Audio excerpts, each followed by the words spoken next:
Beleza. Então, vamos começar aí a aula 11 do curso de Fisiologia Clínica do Exercício, o curso que começou em agosto. Tivemos 10 aulas ao vivo, mas essa agora, a bônus, essa aula 11. É bom falar um pouquinho só do contexto que ela está, porque algumas coisas o pessoal do curso já viu e a galera que não é do curso ainda não viu. Então, essa aula está enquadrada ali no programa de neuromuscular. Então, tivemos 2 aulas de neuromuscular, uma dada por Gil, outra por mim, e essa aula fecha esse contexto do curso de Fisiologia Clínica do Exercício, nessa parte de fisiologia neuromuscular, treinamento neuromuscular, e agora diagnóstico e manejo de uma condição muito específica que eu gosto muito de estudar, que é a sarcopenia. Então, vamos falar hoje, basicamente, do que é, de como avalia e de como trata, beleza? Tem vários slides, mas eu vou ser bem objetivo, bem prático, como é de costume aqui da minha pessoa. Então, beleza. Então, vamos falar um pouquinho... vou falar aqui um pouquinho dessas síndromes, né? Porque tem várias coisas que são parecidas, mas elas guardam conceitos diferentes. Eu vou tentar estabelecer aqui com vocês. Primeira coisa que eu acho que é uma questão importante, que todo profissional de saúde deve saber, é o conceito de health span e life span. Então, health span é o tempo de vida saudável, né? O tempo que o indivíduo vive sem nenhuma doença grave e completamente independente. E life span é o tempo de vida da pessoa, a amplitude que dura a vida da pessoa. Então, a gente sabe que uma parte da vida, especialmente o final da vida da maioria das pessoas, lutando, né, contra doenças graves, com desabilidades, limitações funcionais. A gente já tem esses dados aqui. Se você olhar aqui no Brasil, os dados da OMS, você pega a expectativa de vida, né, ou seja, lifespan. Hoje, a expectativa de vida no Brasil, em 2019, é de 75,9 anos, de forma geral. É claro que você tem aí diferenças regionais, mas, de uma forma geral, o brasileiro vive, em média, 76 anos, né? Mais ou menos igual a todos os países da América Latina, tirando o Chile, que tem uma expectativa de vida maior. E nos Estados Unidos, você tem uma expectativa, né? No Canadá, você tem uma expectativa melhor, Oceania, alguns países da Europa, você tem uma expectativa acima de 80 anos. Então, essa é a expectativa de vida do brasileiro. Mas quando a gente vai olhar a expectativa do Health Span do Brasil, dados também do OMS, a gente vê que 65 anos é a expectativa de vida sem doença do brasileiro.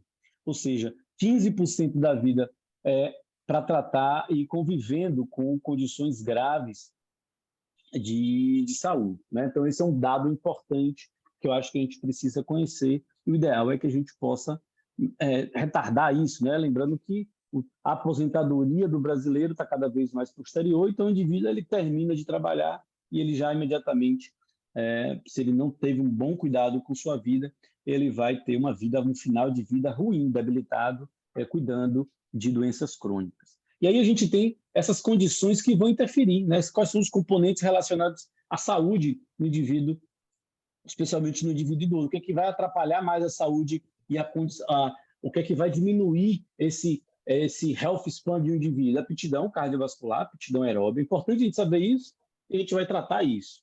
Aptidão cardiovascular, força e endurance da musculatura abdominal. Esse é um aspecto que está relacionado com debilidade. Composição corporal, indivíduo com baixa massa muscular. Flexibilidade da coluna lombar e dos músculos isquiotibiais, né? A capacidade do indivíduo de se abaixar. E isso vai determinar a aptidão física relacionada com a saúde. Esse é um gráfico tirado do McCarthy. O que acontece com o idoso que o torna dependente, né? Rapaz, você está com essa câmera assim, focando em você? Às vezes eu acho que eu estou falando com o Gugu aqui, ele vai focando aqui no seu rosto, fica uma coisa que está tirando a minha atenção. Presta atenção na sua aula, filho. Olha para a Zaqueline que chegou aqui, ó. Professora Zaqueline, que levantou o nível da aula. Só me bloquear da aula, né? Desculpe aqui, vou tirar aqui. Não, eu vou sair, fica aí não, sozinho. vou tirar só. Faz o central da reabilitação. Vou tirar sua cara aqui da minha... Enfim, voltando aqui. Então, o que acontece com o idoso? Que ele vai perdendo, né, que diminui a sua health span. Primeira coisa é alterações neurais. Então, você tem, ó, indivíduos ali em média de 30 anos, tem mais ou menos 400 unidades motoras por área, enquanto que o indivíduo de 70 anos tem menos da metade disso. Então, você tem ali uma redução da, da quantidade de neurônios motores, de unidades motoras, do ponto de vista neural. Do ponto de vista muscular, você tem redução do número total de fibra muscular, diminui a quantidade de fibra, e isso também vem associado com redução da massa muscular. E aqui, esse quadro bem interessante aqui do Cardiologia e Exercício, ele resume bem esse quadro. Então, você tem um indivíduo jovem, em relação ao indivíduo idoso, você tem uma perda maior de fibras do tipo 2, diferente da maioria das doenças cardiovasculares e cardiorrespiratórias, que você tem uma atrofia maior das fibras do tipo 1. Nesse caso, você tem uma atrofia maior das fibras do tipo 2. E isso faz com que o indivíduo fique mais lento, mais fraco, com maior debilidade. Então, você tem uma redução do número de fibras, né, tipo 2, tamanho das fibras tipo 2 também reduz, redução da massa, redução da unidade motora, redução da densidade mineral óssea, e isso vai culminar com redução da força muscular, que vai estar associado a outras limitações físicas. Beleza? Então, a gente tem, agora vamos sim falar da sarcopenia e das outras condições. Então, qual é a definição de sarcopenia? O documento mais novo, está lá no Central, já foi colocado antes, mas a gente pode recolocar, é esse documento, que foi um consenso europeu que define sarcopenia. Esse é o terceiro ou segundo consenso sobre o tema. Eu vou até mostrar a diferença do primeiro para o segundo, que é uma diferença importante, que nos beneficiou muito. Então, a sarcopenia é uma doença, então tem CID, é um caráter progressiva, então você tem uma tendência a ter uma evolução da doença. Ela é generalizada, então envolve toda a musculatura do corpo, incluindo músculos respiratórios, com perda, aí importante, da massa, da força e da função muscular, que se associa aos desfechos negativos. Por que isso é importante? No início, você tinha uma ideia de que a sarcopenia era apenas uma redução da massa. Então, o diagnóstico de sarcopenia era mais ou menos relacionado a quanto de massa muscular esse indivíduo tem. Mas o que começaram a observar é que a quantidade de músculo que uma pessoa tem não define muitos desfechos, ou não era tão relevante em relação aos desfechos quando se avalia a força. Então, a perda da força é mais grave do que a perda da massa exclusivamente. Então, hoje, para se ter o diagnóstico de sarcopenia, é necessário, além de perder a força, também, além de perder a massa, mas principalmente perder a força. A gente vai falar disso daqui a pouco. Outra dúvida que é muito comum é as pessoas confundirem sarcopenia com caquexia. A caquexia ela é uma perda de peso não intencional, né, devido a uma condição de saúde. O indivíduo ele tem uma perda de peso e sarcopenia não necessariamente vem com perda de peso. Inclusive, tem uma condição que a gente vai falar chamada sarcopenia, obesidade sarcopênica ou o sarcopênico obeso. Pode ser usado esses dois termos. Então, a caquexia ela é uma perda de peso e ela é caracterizada por três fatores. Então, o indivíduo ele precisa perder mais de 5% da sua massa corporal, ou tem um IMC abaixo de 20, e ele precisa ter três desses fatores aqui: redução da força, fadiga, anorexia, redução do índice de massa magra ou alterações bioquímicas inflamatórias. Então, se ele tiver 3 desses 5 fatores, a gente diz que esse indivíduo ele é caquético, beleza? Então, o caquético ele pode ou não ser sarcopênico. Normalmente, essas duas coisas estão associadas. E a caquexia, normalmente, ela vem relacionada, associada a uma doença cardiometabólica, doenças respiratórias, doenças oncológicas causam muita caquexia, mas essa diferença ela é bem importante. Caquexia, perda de peso, sarcopenia, perda de massa e força muscular. Só para lembrar, Chicão, que na caquexia, aquela questão de essa perda de peso, normalmente a literatura fala nos últimos 12 meses, assim, de maneira não intencional, né? Sem dieta, sem aumento do gasto. Perfeito, exatamente. É uma perda de peso não intencional. né? Não dizer que você está fazendo dieta, vai perder. E 5% é uma coisa importante, porque quando você pega assim, uma pessoa de 50 quilos, né? Se ela perde 2,5 kg, ela já pode se encaixar nesse quadro aí de sarcopenia, de caquexia. E outro termo, que é um termo mais amplo ainda, é o termo de fragilidade. A fragilidade é um processo mais amplo no qual a caquexia e a sarcopenia estão dentro. Mas o que mais define a fragilidade é o quadro de vulnerabilidade fisiológica. Eu gosto desse termo, no qual o indivíduo ele tem 3 disfunções básicas: uma disfunção imunológica, disfunção muscular, né, e perda da sua função, perda da sua independência, perda da sua independência. Então, o indivíduo ele tem esses 3 pontos importantes. Ele tem uma condição imunológica, ele é vulnerável a quadros imunológicos, ele tem uma alteração hormonal importante, isso também está associado, e uma fragilidade física, né? uma debilidade física. Então, a sarcopenia e a caquexia está dentro de fragilidade. A forma de diagnóstico de fragilidade é diferente da forma de diagnóstico de sarcopenia. Existem escalas específicas para avaliação da fragilidade. E a gente não vai falar delas hoje. Aqui a gente tem uma alta prevalência da sarcopenia, né? Especialmente em pessoas acima de 80 anos. Mais de 50% são sarcopênicos ou podem ser sarcopênicos, e 30% a 50% dos idosos que são institucionalizados apresentam sarcopenia.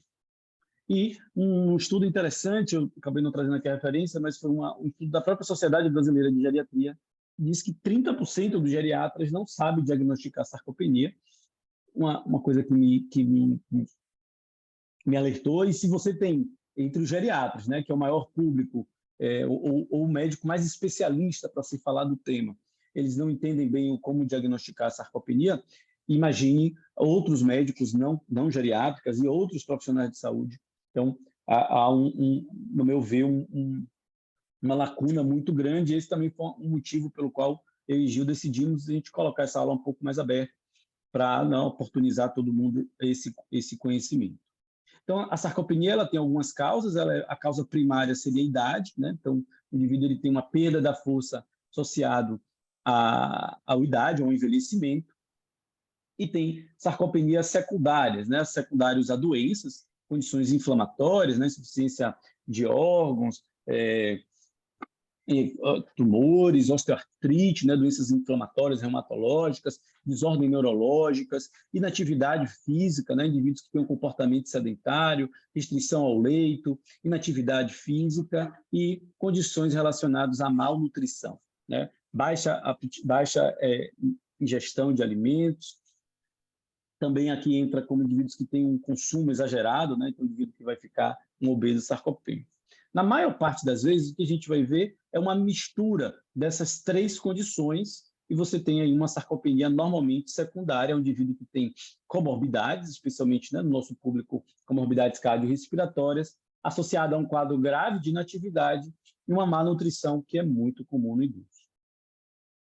Outra condição, que é ainda mais desafiadora, é a condição de obesidade sarcopênica, né? É uma condição no qual o indivíduo ele tem uma massa corporal, ele tem redução da massa magra e é gordo e é pesado, ele tem um IMC alto, só que quando você vai avaliar a relação entre a massa magra e a massa gorda, a massa magra é muito, muito baixa. Então, você tem aqui, por exemplo, aqui em cima você tem o indivíduo, a tomografia de uma coxa, e essa parte menos densa, aqui de fora você tem a massa magra, a massa gorda, né, o tecido subcutâneo, e quando você vê aqui embaixo, outro indivíduo com uma coxa da mesma grossura, porém com a massa muscular muito mais baixo, e aí você tem uma condição que é uma condição que pouca gente conhece, chamada de mioesteatose, que é a infiltração de gordura no músculo, né? Então você tem muitas condições que você tem isso. Hoje, com a facilidade de avaliação de ultrassom e tal, a gente consegue ver que há uma redução não só da massa muscular, mas da qualidade desse músculo, né?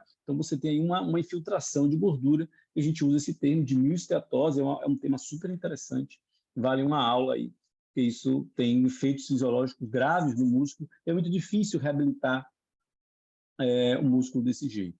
A sarcopenia, né, você tem esse estudo que foi publicado esse ano, interessante, avaliando, um estudo europeu avaliando questões de sarcopenia, inflamatórias e doenças respiratórias. Ele mostra indivíduos sem sarcopenia, aqui em verde, comparado com indivíduos sarcopênicos, eles morrem muito mais. Você tem ali 30% a 40% de chance de morrer a mais se você é sarcopênico. E veja aqui, ó, quando você coloca todas as doenças, né, que em roxinho aqui, indivíduos com asma, asma com sarcopenia, indivíduos aqui, ó, asma sem sarcopenia em amarelo, o indivíduo tem a expectativa de vida de uma pessoa normal, sem nenhuma doença crônica. Você colocou asma mais sarcopenia, ele já tem uma redução importante. Mas se você pega só sarcopenia, indivíduos só sarcopênicos, você tem como a pior doença, né? Melhor você ter um DPLC, às vezes, do que ter uma sarcopenia em relação à chance de morte. Então, esse é uma coorte que acompanhou aqui 9 anos, europeus de 9 anos, muito interessante, publicado esse ano. Tem um vídeo dele no Primeiro Respira, que também vale a pena assistir, e no qual você observa essa gravidade, né? O quanto a sarcopenia ela mata e ela causa danos para a sociedade, e acaba que a gente não tem um olhar tão crítico, a gente fica sempre preocupado em dar diagnósticos e diagnosticar outras doenças, mas a sarcopenia acaba passando batido e acaba se aceitando essa condição, né? Então, um dado importante. Você olha aqui, ó, sarcopenia somente aumenta, né, 2 vezes, né, 200% a chance de morrer. Se você compara isso, por exemplo, com DPLC sem sarcopenia, ó, a chance é 1,7. Você pega lá a sarcopenia somente, é 2,08, 2,1. Então, você tem uma probabilidade de morte aumentada mais com a sarcopenia do que com o DPLC. Isso é uma coisa grave, a gente acaba hipervalorizando quantos estudos com DPLC você tem e quantos estudos de treinamento em sarcopenia você tem. É uma diferença bem grande. Isso é uma coisa que eu acho que vai passar a ser olhado. Então, querido, antes de evoluir aí, deixa eu fazer 2 observações do chat aqui, para Sua Excelência fazer suas ponderações. A Ágata, nossa querida, falou assim, ó, tipo, toda pessoa com caquexia tem sarcopenia, mas nem toda pessoa com sarcopenia tem caquexia. O que você acha? Não entendi, desculpa, sumiu aqui para mim. Presta atenção. Tipo, toda pessoa com caquexia tem sarcopenia, mas nem toda pessoa com sarcopenia tem caquexia? Não. O que você responderia para ela? São coisas diferentes. Nem toda pessoa com caquexia tem sarcopenia, nem toda pessoa sarcopênica tem caquexia, porque você tem sarcopênicos obesos, né? Então eles não entram no quadro de caquexia, e da caquexia você pode ter um indivíduo caquético, esse é um termo pejorativo, enfim, mas você pode ter um indivíduo caquético sem necessariamente sarcopenia, apesar da incidência ser alto, né? Entre as caquexias, você tem muita perda de massa muscular. E a Raquel falou aqui, o edema também podemos relacionar com peso e sarcopenia? Não, o edema ele não entra na conta quando você vai avaliar, por exemplo, massa muscular, massa gorda. O edema ele entra como líquido livre, né? A gente vai falar das ferramentas de diagnóstico por imagem, né? Eles eliminam o líquido, né? Bioimpedância e tal, eles eliminam o edema, não entra. Mas ter edema atrapalha a sua visão em relação àquele indivíduo que é mais fraco, né? Ou edema, ou indivíduo muito obeso, você não sabe o que está por baixo daquela capa ali, e às vezes tem pouquinho músculo, e a circunferência, né, é boa, mas o músculo é ruim. Beleza, e por isso que os diagnósticos de sarcopenia vêm mudando. Por causa desses fatores de confundimento na hora de você fazer medidas de composição corporal, houve uma mudança importante do diagnóstico. Antes, em 2010, você teve, eu não lembro agora se é o primeiro ou o segundo consenso, se eu não me engano é o segundo consenso, o primeiro foi na década de 90, no qual o diagnóstico de sarcopenia era um pouco mais, não sei se mais simples, era diferente. Então, tudo partia da velocidade de marcha, no qual se o indivíduo ele tinha menos de 0,8 metros por segundo, você media a massa muscular, esse indivíduo tinha uma baixa massa, ele era sarcopênico. Se ele tinha uma massa normal, não há sarcopenia. Então, o diagnóstico da sarcopenia vinha da velocidade de marcha. Só que a velocidade de marcha envolve outros aspectos que não força. é uma medida de velocidade. E aí houve uma atualização desse processo, que foi publicado em 2018, e na versão online em 2018 e em 2019 a versão impressa. Vamos lá falar sobre isso. Então, nessa versão nova, naquele documento que eu mostrei ali, você tem esse fluxograma que é importante da gente observar e a gente vai falando. Ele tem 4 passos importantes. Primeiro é você fazer um screen, um rastreio, depois uma avaliação, a confirmação e classificar o grau. Vamos parte por parte, eu vou passando e aí a gente vai vendo. Então, como é que a gente faz o rastreio da fragilidade? Ele propõe uma escala chamada SARC-F, vou mostrar elas para vocês, ou suspeitas clínicas.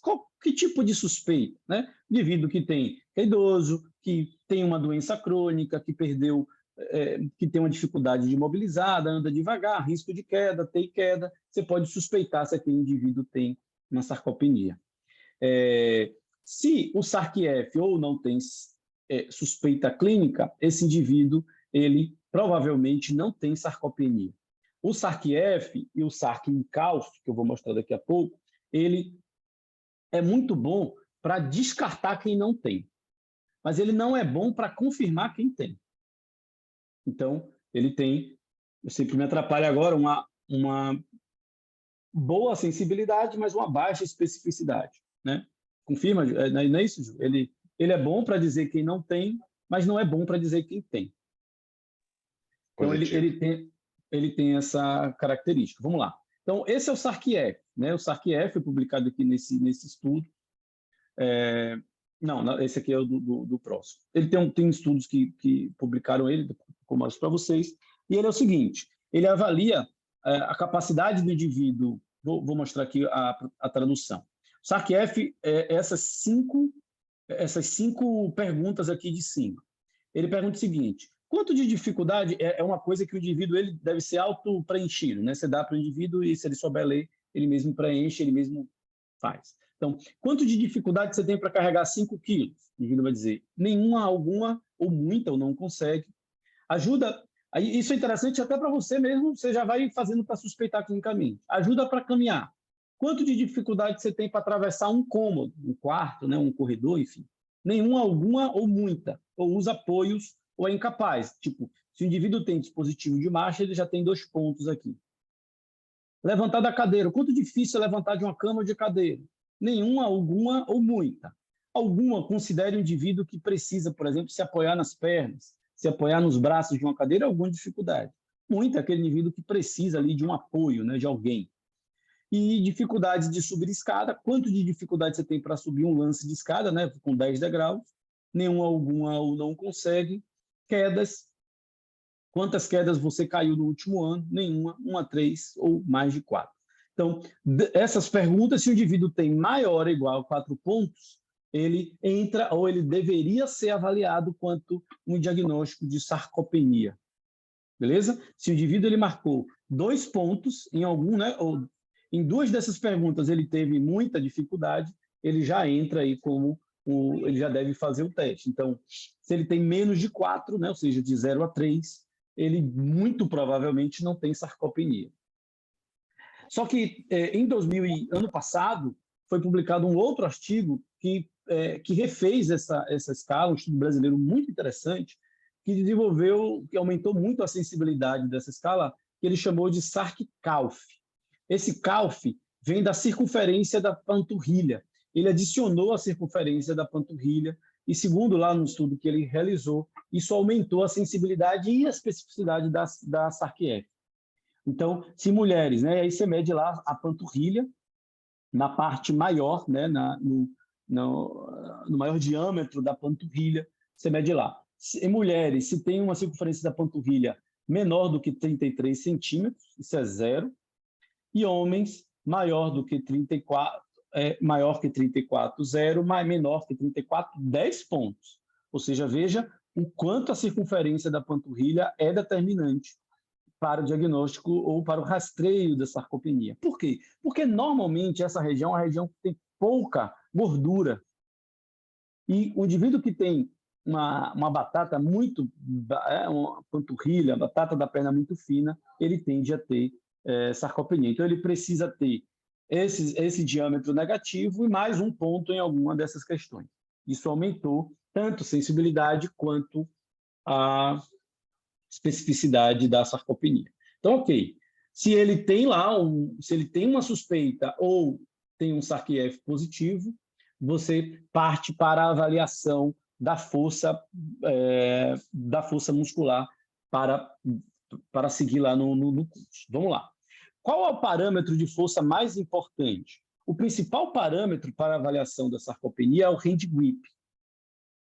Existem várias formas de medir. E aí isso tem divergências. A referência que está lá no artigo lá do consenso, ele pede para fazer esta forma aqui. O estudo que ele referencia é esse estudo, e nesse estudo você tem o indivíduo, ele dá preferência a esse tipo de dinamômetro, né, que é o dinamômetro Jaguar. O indivíduo, Jamar, ele apoia o cotovelo na cadeira, ele tem que estar sentado, com o cotovelo a 90 graus, com o cotovelo apoiado. Ele faz 3 medidas da mão dominante e é considerado o maior valor dos 3. Beleza? Você tem outros protocolos de medidas que sugerem que o braço não fique fixo, mas a justificativa do braço fixo é porque se o indivíduo tiver uma fraqueza de bíceps, ele perde um pouquinho da eficiência dessa musculatura, né? Já que quando você tem uma fraqueza de bíceps, você acaba usando musculaturas no antebraço, que pode diminuir aí a efetividade dessa medida. Então, a forma ideal citada lá pelo estudo, essa é a referência aqui, ó, se vocês quiserem depois pesquisar pelo DOI. Então, você tem esse formato de medida. Ele mesmo considera outros dinamômetros, né, para medida. Eu, particularmente, utilizo esse, o Jamar. Até a última vez que eu avaliei, ele não tinha licença no Brasil, ele é caro, ele precisa ser importado, ele não é fabricado aqui no Brasil. E ele é muito pesado, ele é analógico. Enfim, eu não vejo... já usei muito ele no hospital que eu trabalhei, tinha ele. Eu sou muito mais esse modelo aqui. Ele tem uma boa precisão, já pude comparar os dois. E tem estudos também que fizeram isso. Então, eu particularmente uso e indico esse dinamômetro como dinamômetro a ser utilizado. Só fazer uma observação aí para quem for medir isso aí, pessoal. O Chico deixou claro aí no slide o melhor valor de 3 medidas, mas uma coisa no método que é fundamental você vai saber que você está aplicando o método corretamente quando a variação entre os 3 valores foi inferior a 10%. Então, você não vai achar 90, 150 e 50. Se você achar 3 valores absurdos assim, só está fazendo errado. Uma coleta bem feita tem que ter homogeneidade. Então, a variação entre a primeira, a segunda e terceira medida tem que ser no máximo 10%. Então, eu recomendo que você nunca usa a primeira intervenção para fazer, senão você vai errar. Então, primeiro deixa o paciente acostumar com o aparelho, para ele ver como é que treina o paciente, depois faz a coleta para valer. Porque se você fizer direto, vai ver muita imprecisão, especialmente na primeira fica menor do que nas outras, porque o cara não sabia fazer, na terceira ele bota força, já cansou. Então, é bom que você tenha essa orientação aí dos 10% de variação nas 3 medidas. E sempre, a pergunta que faz sempre é essa: eu uso a média ou o melhor valor? Sempre o maior valor que você conseguir, sempre o maior valor. Essa diferença de 10%. Todo teste que avalia a performance, ainda mais quando você trabalha com idoso, às vezes o primeiro teste é muito, muito ruim, né? O cara não sabe direito, tal, e aí você tem depois medidas muito melhores e acaba que o pior vai diminuindo a média. Então, 3 valores reprodutíveis você tem. Uma coisa que o Gil falou é muito importante, porque às vezes o cara vê lá 15, 16, 17, ele está aprendendo, né? E aí você não para. Se ele está aumentando, você vai fazendo até achar o maior valor. Em pacientes que têm AVC, você pode considerar, você pode usar a mão melhor do indivíduo, né? A melhor mão, mas aí isso pode interferir, né? Interferir na medida. E aqui aí vem um ponto que é bem importante para quando você fala o diagnóstico. Esse consenso, ele foi feito para idoso. E ele deixa bem claro de como que ele estabeleceu esses parâmetros. Ele pegou o percentil abaixo de 2 desvio padrão do percentil, né? Então, você tem lá o percentil 50, abaixo de 2 desvio padrão, o indivíduo é sarcopênico. Porque às vezes a pessoa confunde fraqueza com sarcopenia. Sarcopenia é uma fraqueza muito, muito maior. E esse parâmetro de 27 quilos é para idoso, 27 quilos para homens, né, menor que 27 para homens e menor que 16 para as mulheres, é considerado sarcopênico. Mas se você vai trabalhar com uma pessoa de 30 anos, o percentil abaixo de 2 desvio padrão não é 27, é maior.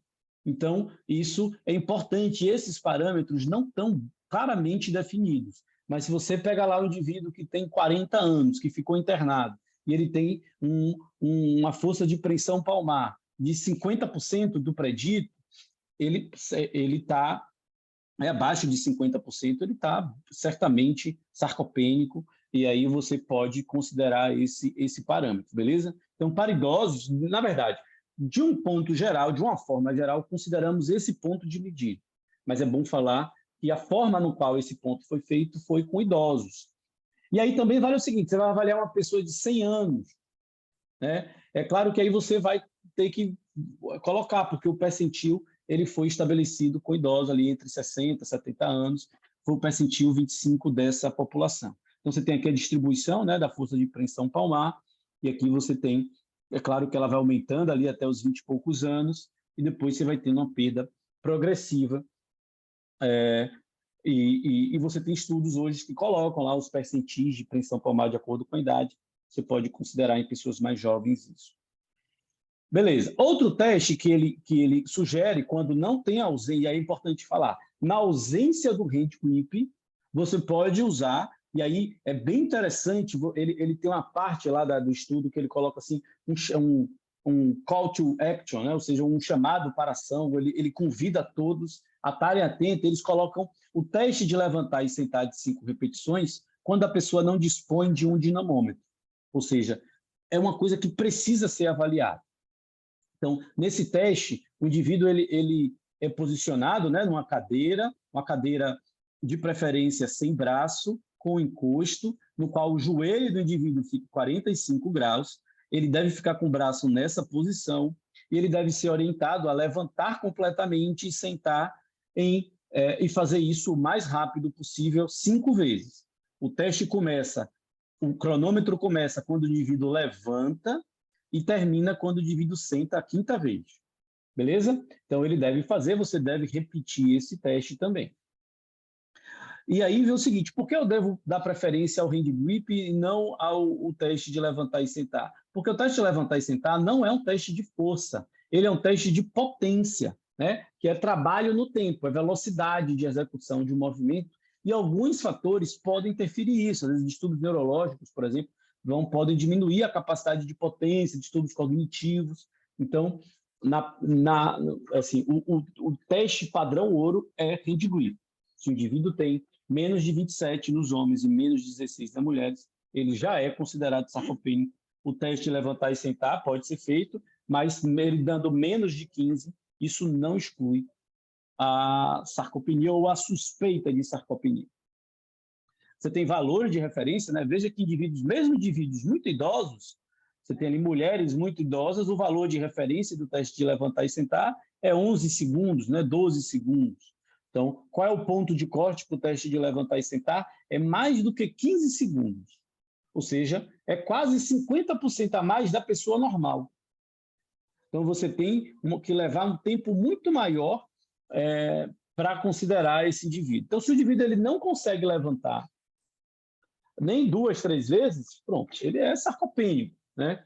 Então, esse é o ponto. Então, menos de 27 quilos para homens, menos de 16 para mulheres, ou mais do que 15 segundos no teste de levantar e sentar 5 vezes. Beleza? Então, essa é a forma do diagnóstico. E aí, uma coisa bem interessante é que ele fala o seguinte, ó, se o indivíduo ele tem uma baixa função muscular, ele tem uma sarcopenia provável. E na prática clínica, isso já deve ser o início para você iniciar a intervenção, investigar causas e iniciar a intervenção. Por quê? Porque isso é um desfecho importante de morte.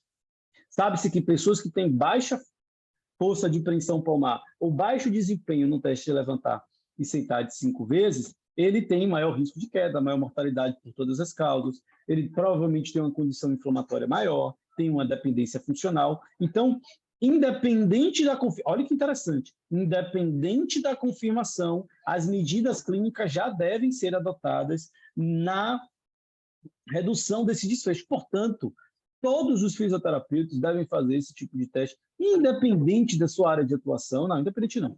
Todo mundo que trabalha, né, com geriatria, reabilitação cardiorrespiratória, cardio-oncológica, né, enfim, muitas áreas da fisioterapia devem seguir isso, né, devem avaliar isso, devem informar o paciente, ao seu médico, que ele é sarcopênico. Se você pega lá, por exemplo, na diretriz de insuficiência cardíaca, na diretriz de hipertensão, a medicação é diferente se o idoso é sarcopênico, né? O ponto de início de tratamento de pressão, por exemplo, no sarcopênico é 160. No que não é sarcopênico, é 140. Então, veja que você tem ali uma diferença. O cara que é hipertenso, mas é sarcopênico, ele não deve iniciar o tratamento, ele não deve baixar muita pressão, porque isso aumenta a chance de queda. Beleza? Então, esse é um ponto importante. Se a sarcopenia, se ele tem um baixo desempenho nesse teste, a sarcopenia é provável e, portanto, ele já deve iniciar as medidas clínicas de tratamento. A confirmação da sarcopenia, ela vai se dar através de avaliação da quantidade ou qualidade do músculo. E aí existem algumas formas. O padrão ouro para medir é a DEXA, que é, agora eu esqueci a tradução, a densiometria, o raio-x, então, enfim, é o exame que você mede exatamente a quantidade de massa magra, massa gorda, líquido, massa óssea. Então, é um exame que é o padrão ouro para avaliação de composição corporal. Mas é caro, pouco disponível, e aí você tem outras formas que ele considera. Ressonância magnética seria a melhor opção, a segunda opção, para você avaliar secção transversa de quadríceps ou através da ressonância.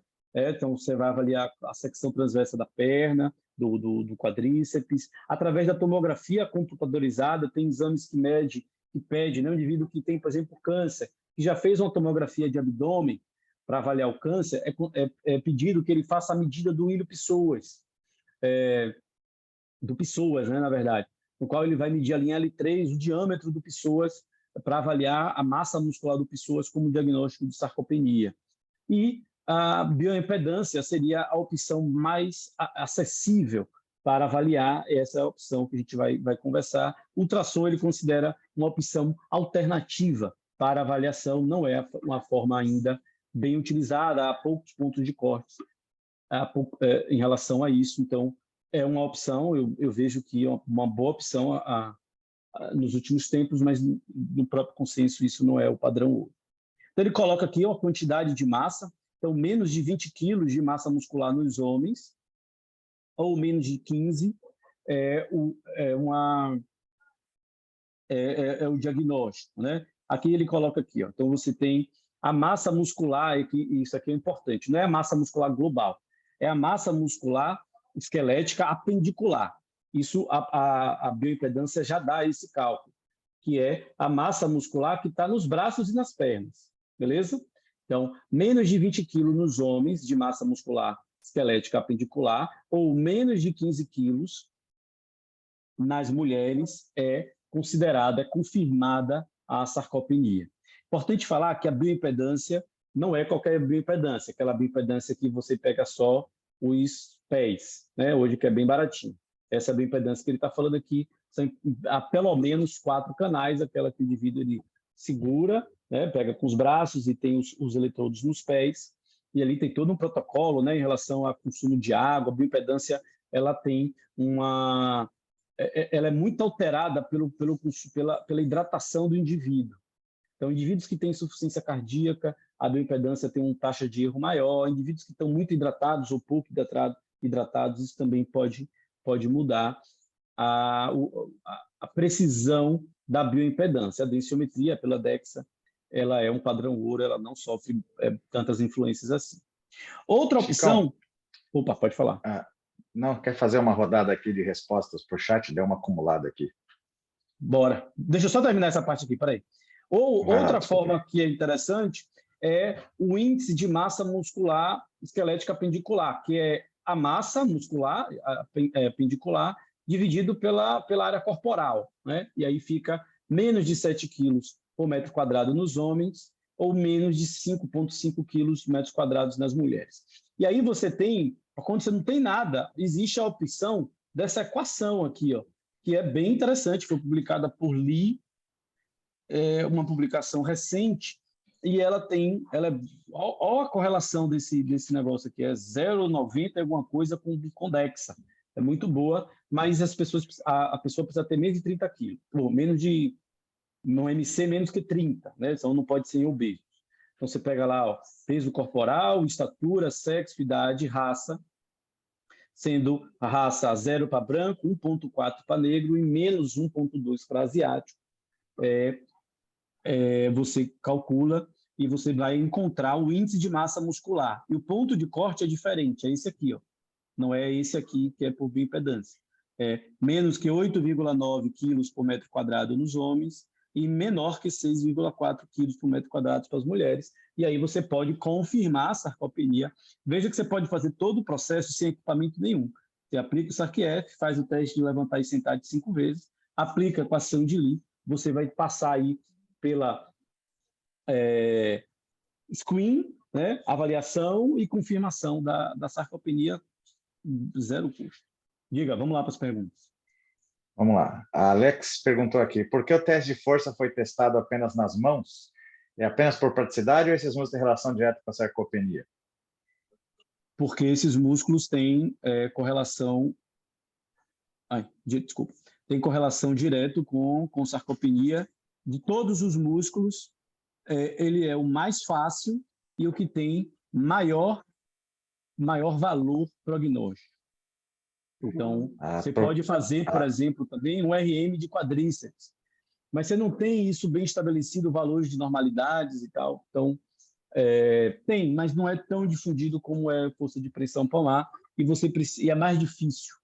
Então, por isso que o hand grip é o padrão ouro.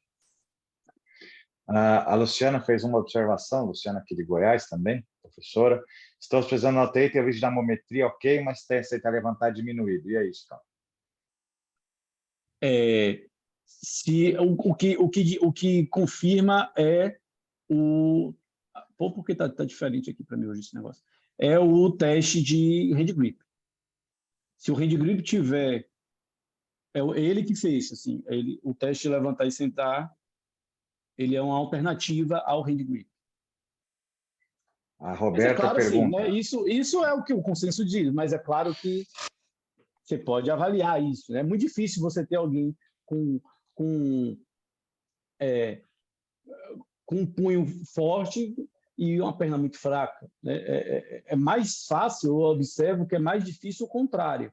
Tipo, às vezes o indivíduo ele vai bem no teste de levantar e sentar e vai mal no hand grip. Mas o indivíduo ir mal no hand grip e bem no... é mais difícil. Eu vejo que é mais difícil. Pode acontecer, claro, mas é mais difícil. Eu acho que o hand grip... Acho não, eles colocam que o hand grip seria o padrão ouro mesmo. A Roberta pergunta se tem alguma relação entre sarcopenia e apneia do sono. Não conheço. Também não. Sabendo que o teste sentar e levantar de 1 minuto exige mais resistência muscular, podemos utilizá-lo como forma de substituição no teste sentar e levantar de 5 repetições? Não, nunca. Não. Porque o teste de levantar e sentar de 1 minuto, ele avalia, ele tem uma avaliação melhor da aptidão, né, como um todo, cardiorrespiratório. E você usa o teste de levantar e sentar de 5 vezes porque é um teste de potência e ele tem uma maior correlação com força de quadríceps, né? Quais são os músculos mais importantes? Hand grip, porque se você não tiver hand grip, você não corta uma carne, você não come, né? Você não cozinha nada. E se você tiver um quadríceps fraco, você não levanta. Os dois músculos mais importantes do corpo é o quadríceps e os músculos das flexores palmares. Então, se você faz um teste de aptidão física, assim, tipo de 1 minuto, ele não tem uma boa correlação com força. Né? Ou tem uma correlação, na verdade, sim, uma correlação mais baixa. Diga aí, mais alguma coisa? Segue o jogo, meu cara.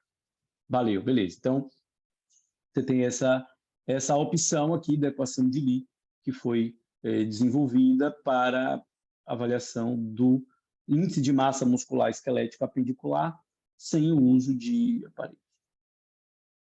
Então, se ele tem baixo desempenho e baixa quantidade de músculo, portanto, agora a sarcopenia ela foi confirmada, e aí o indivíduo ele é sarcopênico. Após a confirmação, a gente vai agora para a detecção da severidade.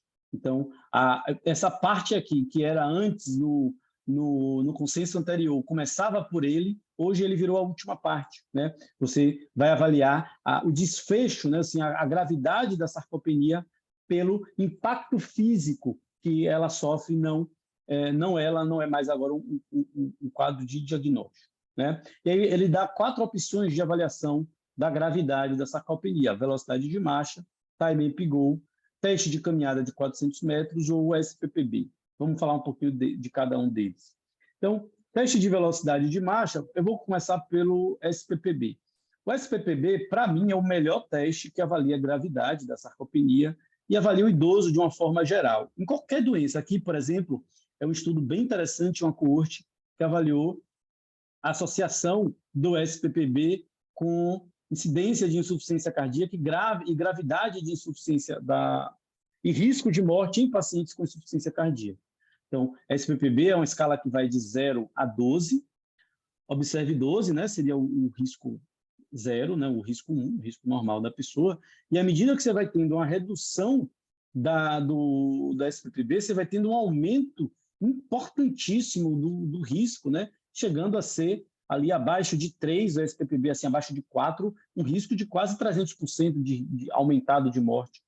Então, é uma medida simplérrima de se fazer, um teste muito rápido de ser feito e que traz uma informação muito grave.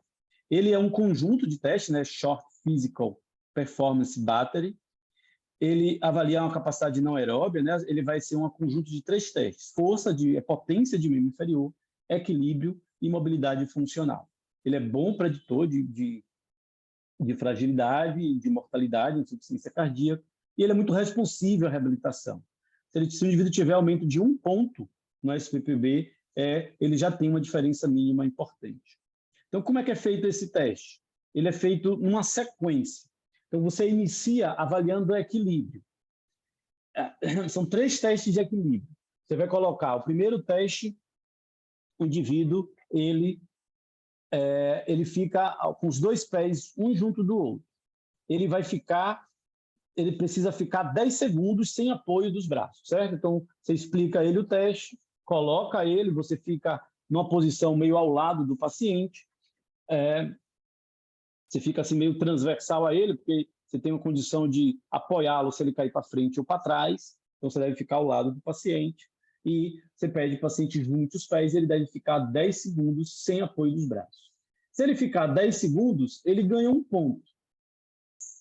E aí você parte para o segundo teste. Se ele não ficar 10 segundos, você já parte para o segundo teste, que é o teste de velocidade de marcha. Então, para você fazer o segundo teste de equilíbrio, ele precisa passar nesse. Aí daqui você vai para esse, que é o teste de você colocar calcanhar joanete aqui, no início do halo. Você bota o pé um pouco à frente do outro e pede a mesma coisa. Se o indivíduo fica mais de 10 segundos, ele ganha mais 1 ponto e você parte para Aquiles calcâneo halox, né? Você bota aqui, pede para que ele encoste o calcanhar no dedão. E aí você vai pontuar da seguinte forma: se ele ficou 10 segundos, ele ganha 2 pontos. Se ele ficou de 3 segundos a 9,99, 1 ponto. Se ele ficou menos de 3 segundos, ele não pontua. Beleza? E aí você vai para o segundo teste. Então, você vai fazendo isso. Se ele tiver equilíbrio total, ele ganha 4 pontos só no teste de equilíbrio. Aí você vai para o teste de velocidade de marcha. Esse teste de velocidade de marcha pode ser 3 ou 4 metros.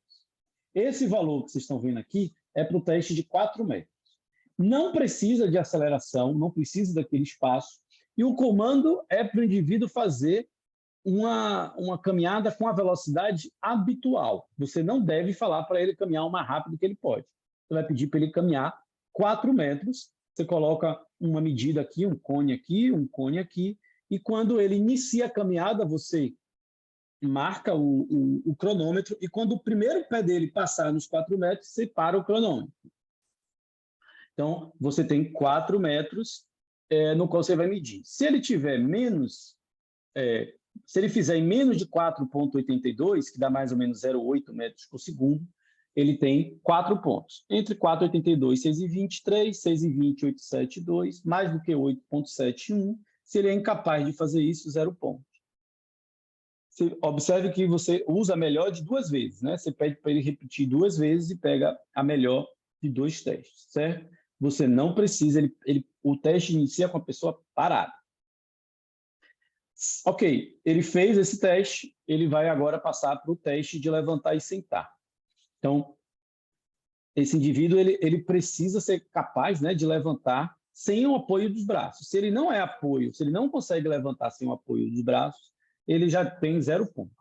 Se ele é capaz de levantar pelo menos uma vez, você vai fazer o teste de 5 repetições, esse mesmo teste que você fez para a sarcopenia. Então, na hora que você já está fazendo, você já está fazendo esse teste. Ele precisa ser capaz de levantar 5 vezes em menos de 11,19 segundos, ele ganha 4 pontos. 11,20, 3,69, 3 pontos. 13,70, 16,69, 2 pontos. Mais de 16 segundos, até 60, 1 ponto. Se ele fez mais de 60 segundos ou não conseguiu fazer as 5 vezes, ele ganha 0 pontos. Ele pode fazer uma, descansar, fazer outra, descansar, fazer outra. Se ele fizer dessa forma, ele vai ganhar pelo menos 1 ponto, beleza? Então, aí você soma, né? Ele tem até 4 pontos de equilíbrio, até 4 pontos de velocidade de marcha, até 4 pontos no teste de levantar e sentar de 5 vezes. Então, isso vai pontuar 12 pontos. Existem alguns estudos que validam, que colocam assim, né, o nível de limitação de acordo com a faixa, né? Então, você tem ali nível 1 seria o indivíduo de 0 a 2, nível 2, 3 a 5, 6 a 9, nível 3, 10 a 12, o indivíduo nível 4. Para o consenso, menos do que 8 é associado com a gente chama de sarcopenia severa. Então, se ele tem um SPPB de 9 e é sarcopênico, é uma sarcopenia não severa. Se ele tem sarcopenia e um SPPB menor ou igual a 8, ele tem uma sarcopenia severa. O teste de velocidade de marcha de 4 metros também, ele pode ser usado isoladamente para avaliar gravidade ou severidade da sarcopenia, e é considerado severidade aqueles indivíduos que têm uma velocidade de marcha menor do que 0,8 metros por segundo. O TUG é um teste também bem interessante, você precisa fazer todos esses, né? Eu particularmente faço o SPPB como a referência para a severidade. É um teste que você precisa, né? O indivíduo ele sai aqui sentado, então a marcação inicial aqui é na cadeira, você coloca aqui 3 metros e o indivíduo vai passar por trás, então ele anda um pouquinho mais do que 3. Ele levanta, ele deve andar, passar por trás do cone e sentar novamente. O tempo de referência aqui para brasileiros é esse, a velocidade de marcha ela é usual, então você pede para o indivíduo levantar, andar 3 metros e voltar. Você não fica estimulando, vai. Não, levante, ande e volte, né? Não é a velocidade máxima. Então, o tempo ideal ali, ó, até para indivíduos bem idosos, é abaixo de 12 segundos. Para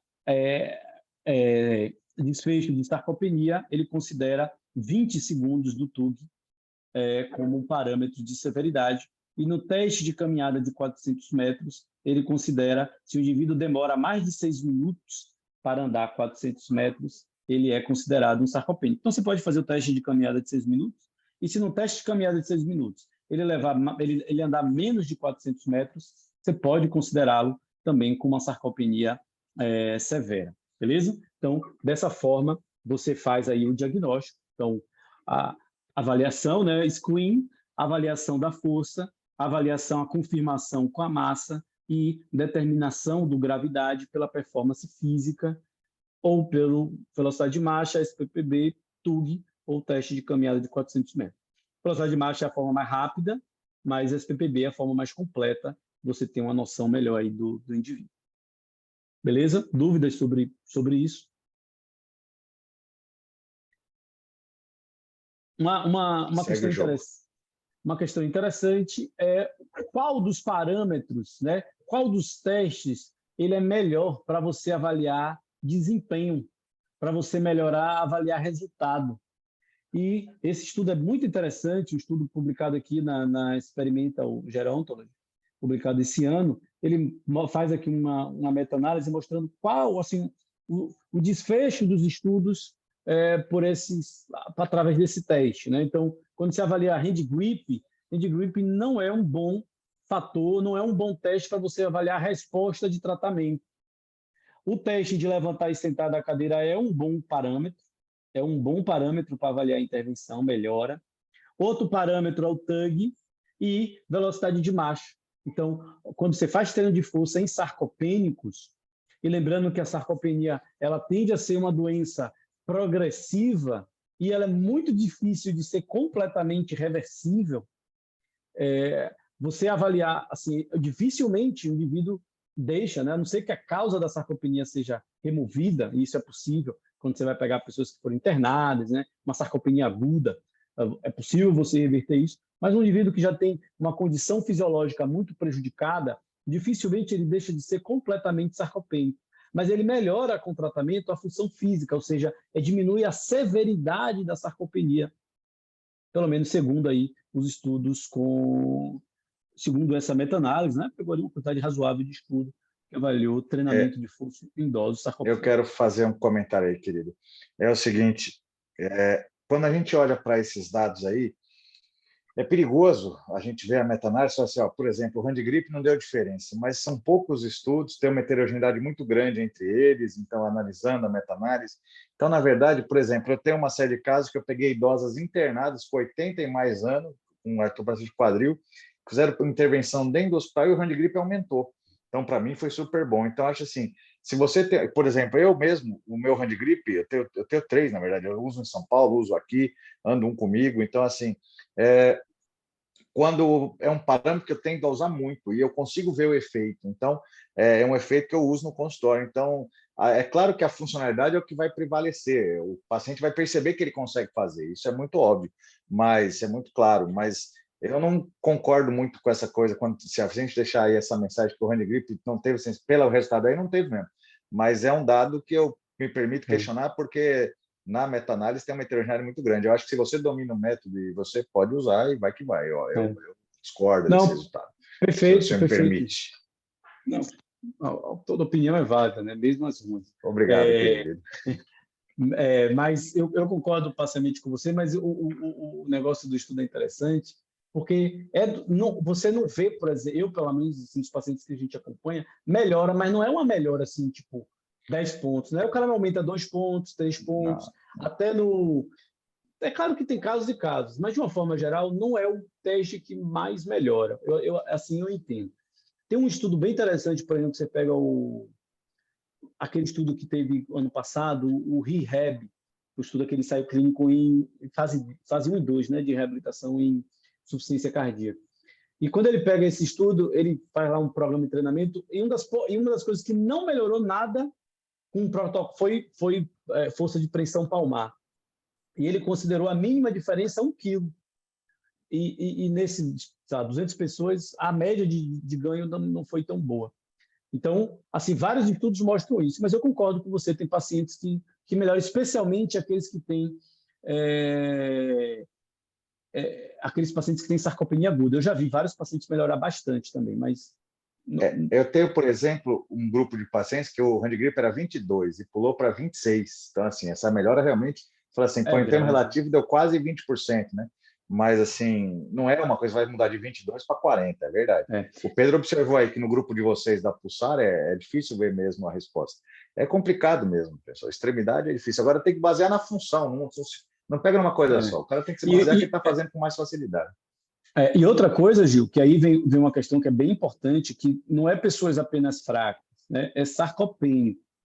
Tipo, pegar uma pessoa fraca, ela responde bem ao treino de força, tipo, pessoa que está fazendo academia, ele melhora bem hand grip, especialmente se você treinar hand grip. Mas, vamos dizer assim, que não é a melhor ferramenta. E, como você mesmo falou, tem grande heterogeneidade, né? Se você pegar ali o estudo 1 e o estudo 3, eles tiveram boa resposta, né? Ou seja, nesses estudos teve boa resposta. Nos outros 2 não teve. Então, quando fez a média aí, não teve uma boa performance. Mas, enfim, é uma boa discussão isso. Eu acho que sempre tem que avaliar. E quando você observa, assim, qual é a mensagem que fica para mim aqui? É que quando eu vejo pouca melhora, eu valorizo. Quando eu vejo pouca melhora, eu valorizo. 1 quilo, 2 quilos de aumento de hand grip, isso representa um aumento global muito grande de força muscular. Beleza, então... Infelizmente, não, antes da gente continuar, a professora Vanessa quer fazer uma pergunta, então possivelmente acabou a aula. Vamos lá, vai lá, Vanessa. Vai lá, Van. Ai, boa noite, gente. Então, é muito complicado, né? Porque meus alunos, quando eu pego, parece que naquele dia eles pegam força lá de baixo do inferno para fazer o teste, e aí o teste dá bom, né, para eles, assim. Então, eu sempre tenho essa dificuldade, por exemplo, do hand grip, uma dúvida, Chico. Tá, deu baixo o nível lá. Aí você vai treinar hand grip por qual objetivo? Não treino. Se, por exemplo, a perna, por exemplo, não é. De repente você quer focar mais vai focar no membro inferior porque o cara não está andando. Você acha que vale a pena gastar o tempo treinando hand grip? Não acho. Então, aí ele aumenta esse valor depois, se você não focar nos membros. E por quê? Assim, eu vejo não tem heterogeneidade. Aí fala você, Juliano, que você fala difícil. Por exemplo, o médico, quando ele vai falar de sarcopenia, ele fala de equilíbrio, falta de equilíbrio. Né? Sempre a relação dele, tá com queda, tá com falta de equilíbrio, ele já leva essa relação. A nutricionista, ela avalia a sarcopenia, muitas vezes, pela circunferência do tríceps, né, dos membros superiores. E a gente faz toda essa análise, né, global da sarcopenia. Então... Mas veja, essa não é para físio, né, ou para educação física. É assim, quem está fazendo diferente está fazendo errado. Tipo, entendeu? Não, o médico não faz, né? O médico não faz avaliação, a nutricionista faz um outro tipo de avaliação. A gente nunca tem a mesma linguagem desses três profissionais para mostrar a melhora, sabe? Tá aí, então, vamos vender isso. Né? Quer saber, né? Existe um consenso, uma diretriz que está publicada na terceira edição, médica, que deixa claro o jeito de fazer. E aí vem hora uma de chamar uma reunião no grupo. É uma questão que você falou, você não treina. Eu, às vezes, treino quando quero mais para a parte cardiovascular. Mas, por exemplo, você treina hand grip quando você está fazendo lá, puxada, remada, né? Exercícios com membro superior. A pessoa tem que segurar um halter, ela está treinando hand grip de uma forma geral. Treino de membro superior é muito importante para idoso, né? Treino de puxar alguma coisa. Então, isso treina hand grip. Então, eu não faço ali necessariamente aquele exercício ali, o exercício de hand grip, mas a força de pressão palmar aumenta quando você está treinando outras coisas, outros exercícios que a pessoa ela reflete a força global. E por isso que ela é importante, porque ele reflete a força global. Tipo, tem uma explicação... Não, eu entendo, mas biológica que é super interessante. Eu entendo isso. Mas porque é membro superior, sabe? Tipo... Igual os homens, eles não cozinham, os mais idosos, né? Então eles nem... Você sabe, Ivan? Mas você sabe preconceito, que... Vanessa? Não é preconceito, mas assim, por exemplo, eu tenho uma aluna idosa que ela tem andador, a filha dela obriga ela a cozinhar, e aí você vai fazer um hand grip nela, ela vai no máximo ali, entendeu? Só que as pernas dela, né? Mas ela cozinha, mas os homens, eles não têm esse hábito, né? De aí tem outra questão, por exemplo, você pega idoso que tem muita artrite, artrose, e ele tem fraqueza pela artrose. E não necessariamente ele tem sarcopenia, porque ele anda com dificuldade. Entendeu? Por isso que você avaliar com o membro superior, ele é mais sensível para avaliar a força muscular global. Uma coisa que é interessante, Ivan, os dois últimos músculos que a gente perde força os músculos do hand grip e o músculo do masseter, né? Que talvez seja o músculo que você come, né? E músculos de força de pressão, que é coisa para você cozinhar, costurar, matar, né? Caçar, né? Você precisa muito do braço para isso. Então, esses são músculos que demoram mais a perderem a força do que músculos, inclusive, da coxa. Beleza. O senhor está convivendo em que lugar? Que tem que caçar, matar, filho? Está mudar de bairro, viu?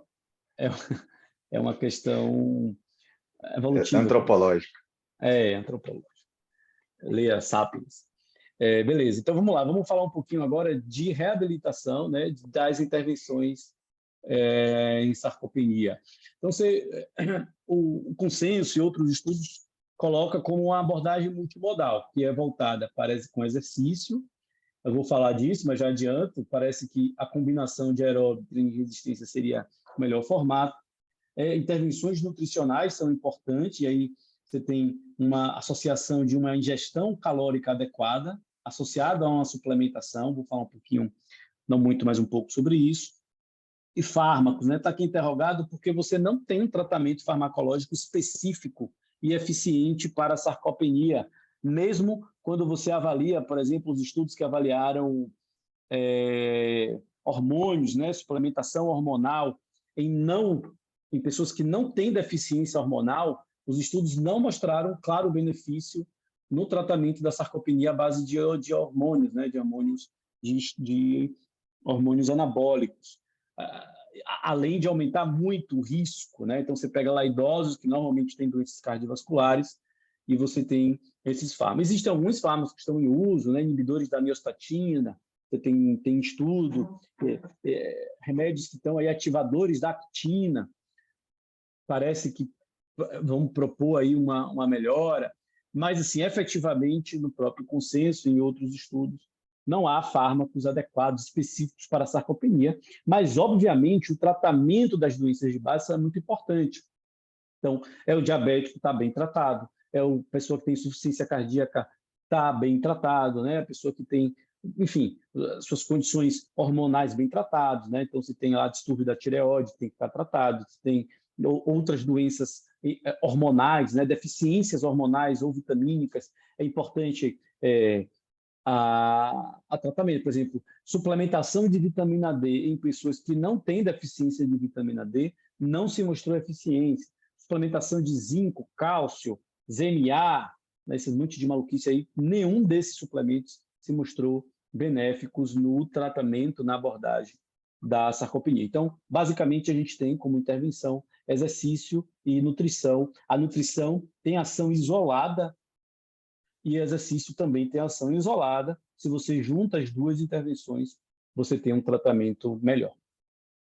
Em relação para treino, né, vamos falar um pouquinho de força, e é importante a gente entender o que é força, é a quantidade máxima de força que o músculo ou grupo muscular pode gerar, em um padrão específico de movimento, a uma velocidade específica. Então, quando a gente vai falar sobre força, a gente está avaliando a capacidade do indivíduo de deslocar uma carga, e essa força ela vai deslocar uma carga e vai gerar uma aceleração, né? Então, a lei de Newton aí mostra que força é igual massa, quanto mais peso, mais força você está fazendo, e quanto mais aceleração, mais força você está fazendo também. Então, é importante a gente entender um pouco de força. E o que é que determina a força do ser humano? Eu tenho fatores neurais e fatores musculares que determinam a força. Do ponto de vista neural, você tem como característica da força a taxa de disparo do neurônio motor, quantas vezes o neurônio motor dispara, a velocidade de condução do neurônio e a quantidade de unidades motoras de limiar mais alto de ativação, quanto mais unidades motoras do tipo 2 recrutar, maior a força. E os fatores musculares. Então, eu tenho características de fraqueza ou de força, de ganho de força, especificamente do componente neural. Eu nunca posso avaliar força separado de neurônio e músculo, né? E fatores musculares. Do ponto de vista muscular, quantidade de fibras do tipo 2, quantidade de massa muscular, ângulo de penação e comprimento do fascículo, tudo aqui, quanto maior, maior a força. E, é claro, também uma estrutura tendinha adequada. Não adianta você ter uma massa muscular sem um tendão com uma boa capacidade elástica, né, com uma boa capacidade de transmitir essa força para o osso, que é quem vai, né, imprimir a força no objeto. Então, isso aqui a gente viu que o idoso perde isso tudo, né? Então, esses são os componentes da força. Vários estudos mostrando que o idoso ele tem um ganho semelhante a pessoas normais, né? A questão é que ele sai de um parâmetro mais baixo. E quais os benefícios que estão determinados? Mudança do tipo de fibra, você tem uma conversão de fibra 2X ou 2B para fibra do tipo 2A, aumento da massa muscular, aumento da força, aumento da potência, Treino de força melhora mobilidade funcional, capacidade de deslocamento, aumenta a integridade da unidade motora, então o indivíduo perde menos unidades motoras quando faz treinamento neuromuscular e melhora do equilíbrio.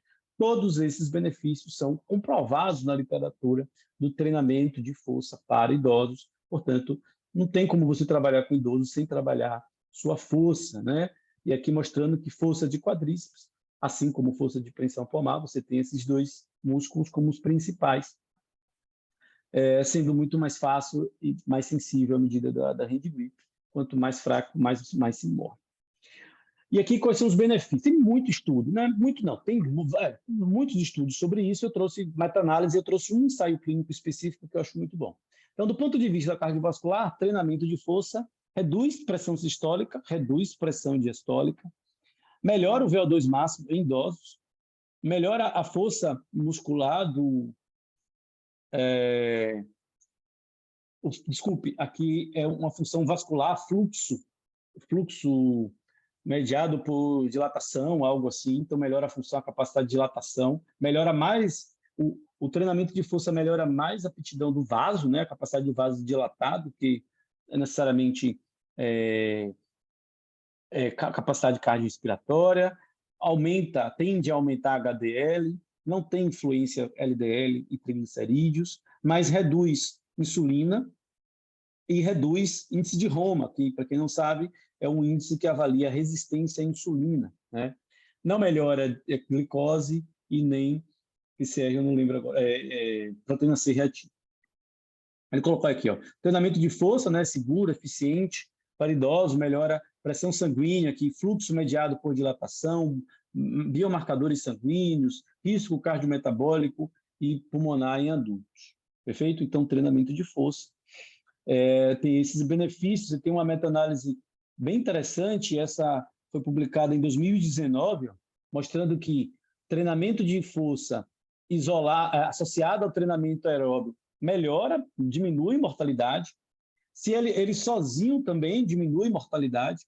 E quando você pega, isso aqui é bem interessante, quando você pega aqui, ó, indivíduos que treinam mais até 2 vezes, tem mais benefícios, ou não tem tanto mais benefício de treinar mais vezes. Então, até 2 sessões semanais, ou 2 a 3 sessões semanais, onde você tem os melhores resultados em relação à redução de mortalidade nas doenças, principalmente em morte cardiovascular, mas também morte geral. E aí o problema do idoso é que ele tem uma capacidade de resposta bem heterogênea, né? Você tem aquelas pessoas que são baixa respondedores e pessoas que respondem muito bem.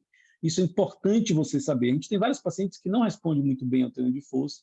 Isso está associado, né, com fatores não modificados e fatores modificáveis. Dentro dos fatores modificáveis, o principal é a dose do exercício e aspectos comportamentais, especialmente relacionado à dieta.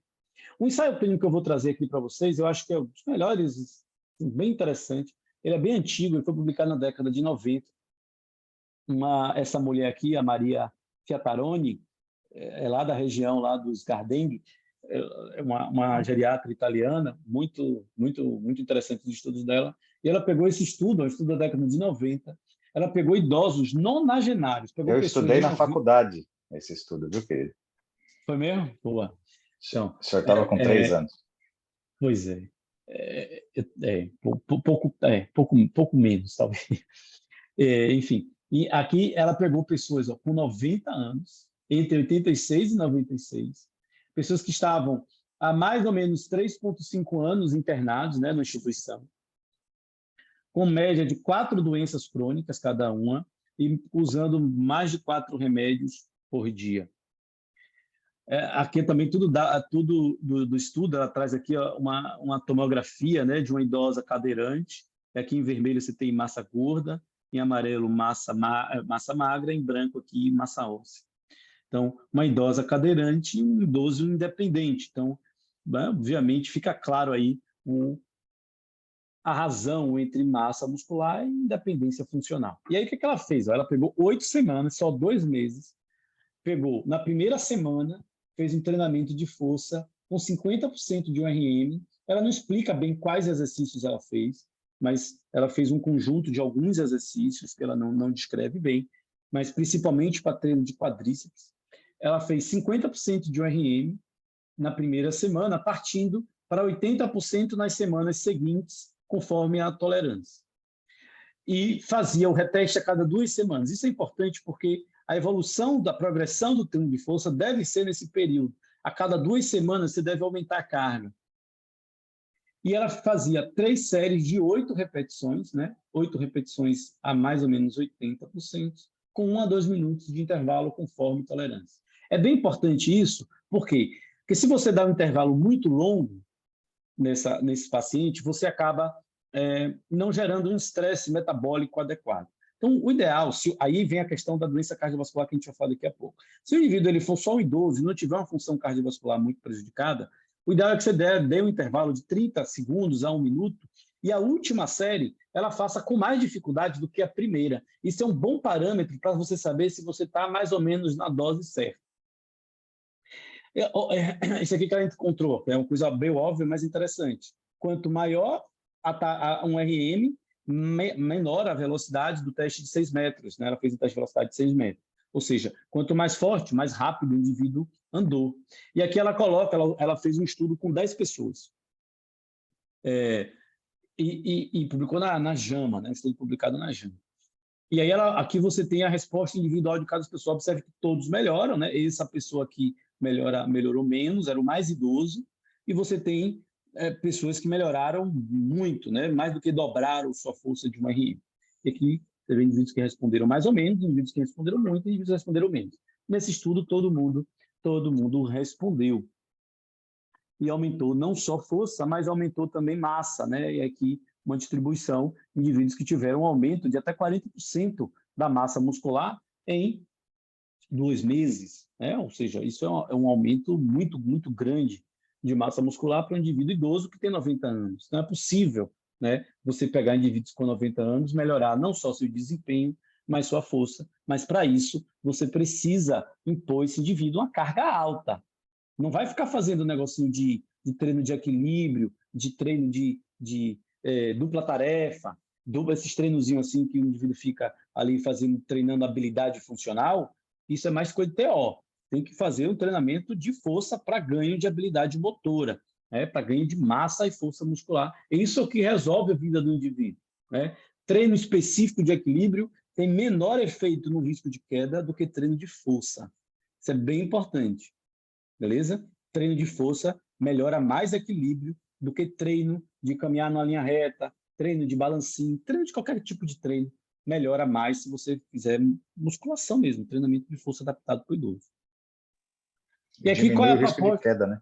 Diminui muito o risco de queda. E aqui a proposta que você pega aqui nos principais guidelines, inclusive lá na referência, lá no consenso, ele traz essa proposta aqui de treinamento de força. Deve fazer de 2 a 3 vezes por semana, 2 vezes é bastante suficiente. Você deve fazer 10 a 12 séries de exercício, é um bom volume de exercício, 2 a 3 séries por movimento, e aí você deve compor esses exercícios, de preferência exercícios de exercícios com maiores quantidades de articulação, né, bi ou triarticulares, então com grandes grupos musculares, 2 a 3 séries de movimento, porque aí você precisa fazer menos exercícios, 8 a 10 repetições por série, intensidade de moderada a alta, e aí a gente tem maior cuidado, né, nos indivíduos isquêmicos e nos pacientes com fração de ejeção. E aí eu coloco o seguinte: se o indivíduo ele tem insuficiência cardíaca e ele é muito dilatado, ele tem uma fração de ejeção muito baixa ou tem uma função de válvula muito prejudicada, não é possível colocar essa carga. Você vai aumentar muito o risco do treinamento. E aí, o ideal é você ser mais conservador em relação ao treino de força. Ou você coloca menos repetições, e aí faz mais séries. É preciso adaptar o treinamento de força nesse indivíduo que é cardiopata grave, que tem isquemia, naquele indivíduo que tem uma estenose mitral, uma insuficiência mitral, não, desculpa, principalmente aórtico-mitral, né? São 2 válvulas que respondem muito mal ao exercício. Indivíduos que têm aneurisma, né? Aneurisma de grandes vasos é uma condição que aumenta muito o risco. Insuficiência cardíaca grave. Aquele cara lá, que tem insuficiência cardíaca, 45%, 50%, 40%, não é um indivíduo que preocupa muito. Você vai lá, começa devagarzinho e vai aumentando. Fora essas condições, se é um idoso que tem hipertensão, tem lá uma FA, tem uma doença assim que não é tão grave, você pode, sem sombra de dúvidas, colocar um treinamento de força com poucas repetições. Beleza? O intervalo vai depender da carga, né? E aí da condição cardiovascular, indivíduos com maior comprometimento cardiorrespiratório de uma forma geral, vão precisar de mais tempo de repouso. Né? Indivíduo de satura, por exemplo, ele vai precisar mais tempo. Mas se o indivíduo ele não de satura, você pode dar intervalos menores. O tipo do exercício, o tipo do implemento não tem muito diferença. Faixas elásticas, peso corporal ou eletroestimulação associada a qualquer um deles tem influência. É importante falar que é fundamental a resistência. Não existe treinamento de força sem carga, né? Então, isso é uma coisa meio óbvia, mas importante. O treino com faixa elástica, ela é um pouco mais difícil, porque ele tende a ser mais fácil. As faixas elásticas, elas tendem a pôr menos carga, e aí você precisa estar atento na hora da prescrição.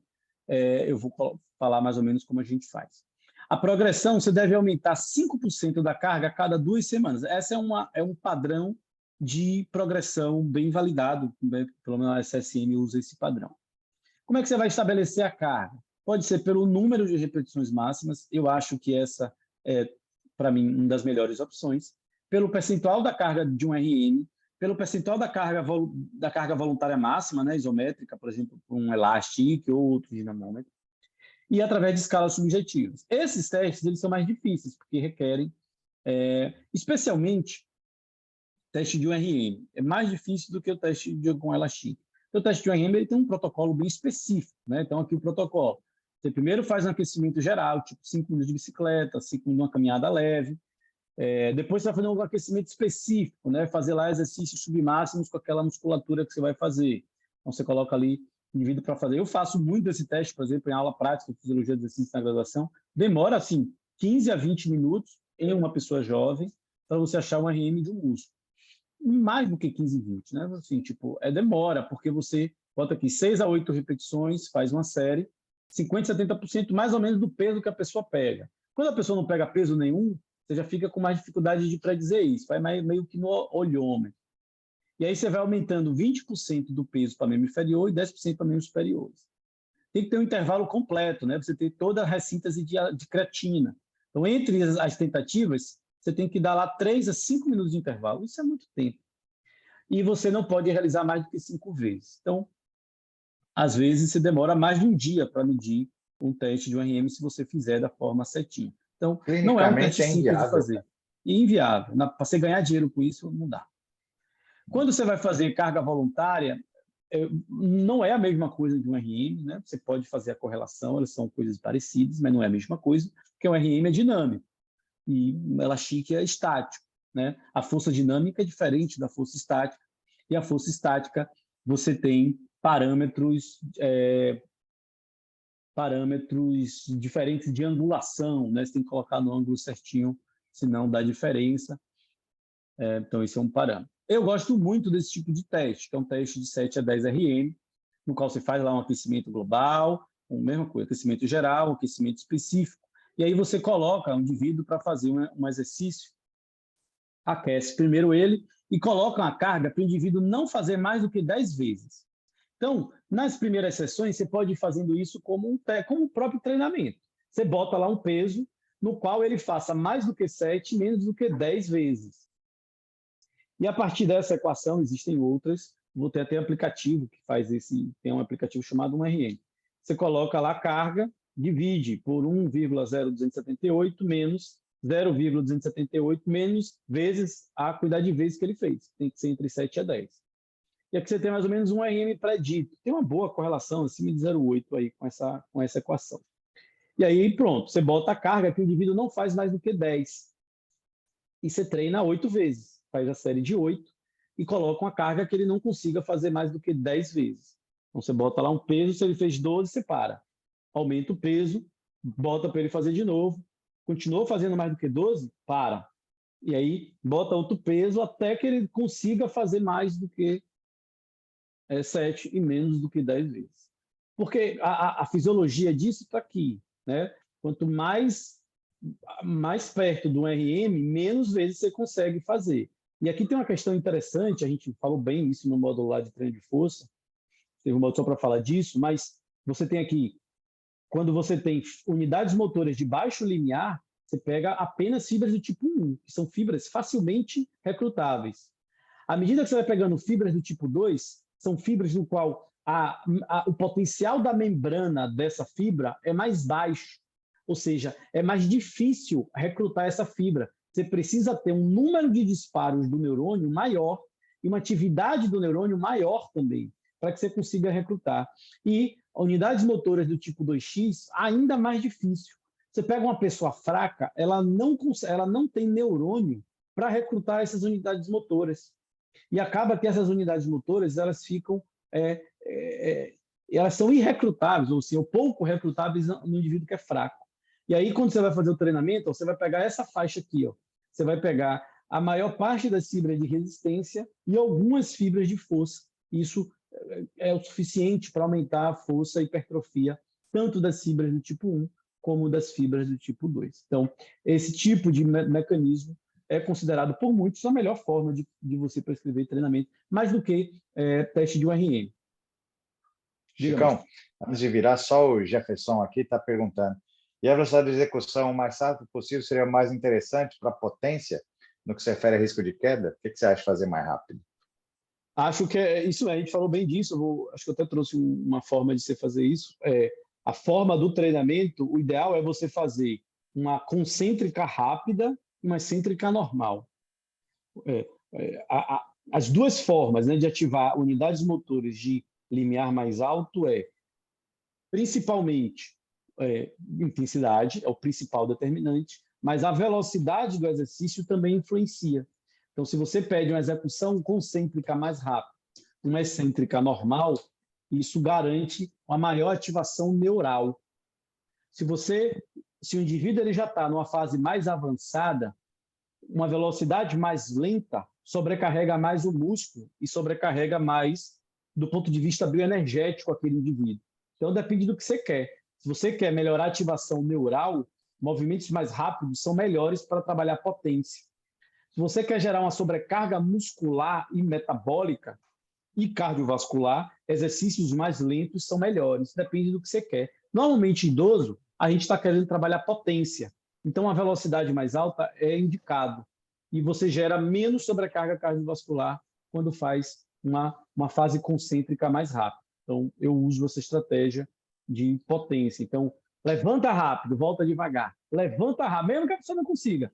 Mas meu comando de voz, quando estou trabalhando para ganho de potência, é sempre esse. Vai, rápido. Ou seja, sempre trabalhando, mesmo que ele vá bem devagarzinho, a intenção do movimento deve ser mais rápida. Ô, Chico, você se preocupa com a respiração? Não, Zé, abre a boca. Mano, você abre a boca. Abre a boca. Essa é a orientação para respirar durante o exercício. Abra a boca. Beleza? Não me preocupe. A Edilene perguntou aqui, querido, você já usou um teste de força do esfígmo? Ele pode ser um parâmetro de avaliação da progressão? Eu não conheço. Você conhece? É ruim. Eu já vi, conheço. É ruim. Não gosto. Esfígmo? Esfígmo manômetro? Você pega o esfígmo e você coloca lá de uma forma que você mede a quantidade de centímetros de água que a pessoa consegue mobilizar. Eu acho um armengue muito grande. Eu também não gostei, não. Não gosto. Desculpa, o Red Grip é barato. Esse aí tá banido. É quase o mesmo preço de um tensiômetro. Vai estragar o tensiômetro. Tem muito estudo com isso. Eu acho horrível. Outra forma de prescrever, esse muito interessante também, muito prático, é através da escala Omni-Res, que é uma escala bem interessante. Você faz o seguinte, não é Borg, né? Você tem vários modelos de Omni-Res, essa aqui para treino de força com peso livre, esse aqui com elástico, e a pergunta que você faz para o cliente é: quanto difícil foi fazer esse exercício? Não é o quanto cansado você está, não é Borg. É quanto difícil. É mais ou menos a mesma coisa, mas não é igual. Às vezes ele diz que é difícil e o Borg, se você coloca por exemplo, poucas repetições, o Borg não aumenta muito.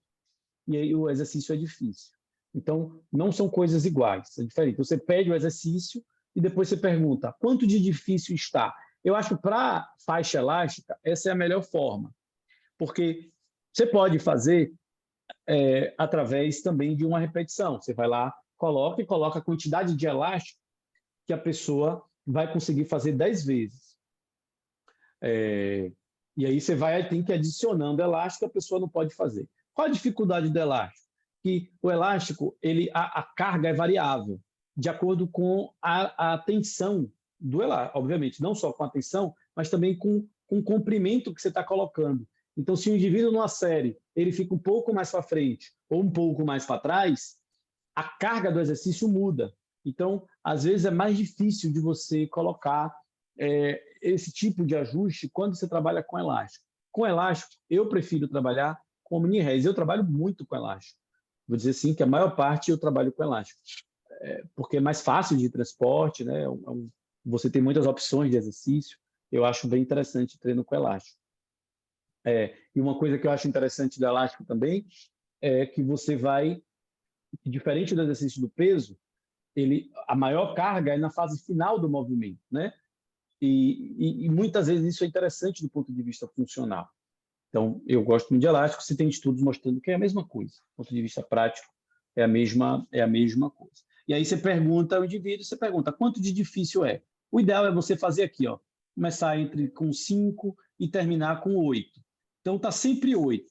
Né? No início, é claro que tem uma adaptação. Ali no primeiro mês, 5, 6, depois você vai aumentando. E aí, o indivíduo fez exercício, está menos do que 7, né? Aumenta. Para ele ficar ali entre 7 e 8. Para ganho de força e tratamento de sarcopenia, esse seria o mais indicado. É claro que tem as individualizações, né? Os indivíduos que têm as doenças, as particularidades do ponto de vista cardiovascular, que talvez se precise colocar cargas mais baixas. Tem um estudo muito interessante que fala o seguinte: qual a mínima carga que gera adaptação? 30%. Se você trabalhar acima de 30%, você já tem algum ganho, contanto que você faça mais vezes. Então, se o cara tem uma doença cardiovascular, faz mais série, nunca mais repetições, mais séries.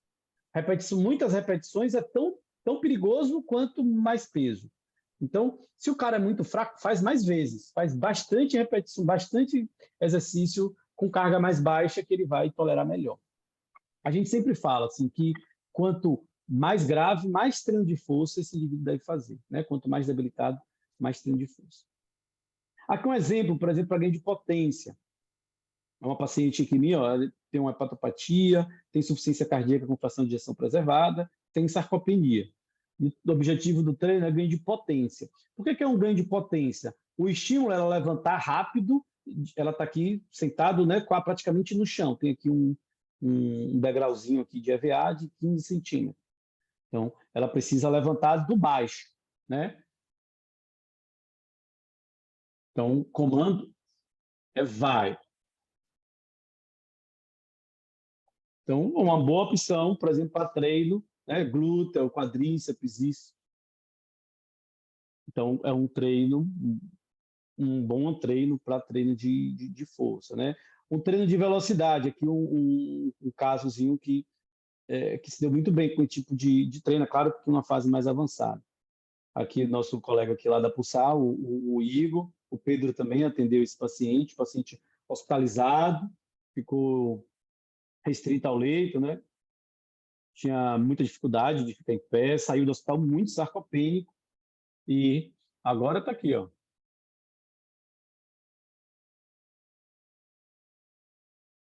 Então,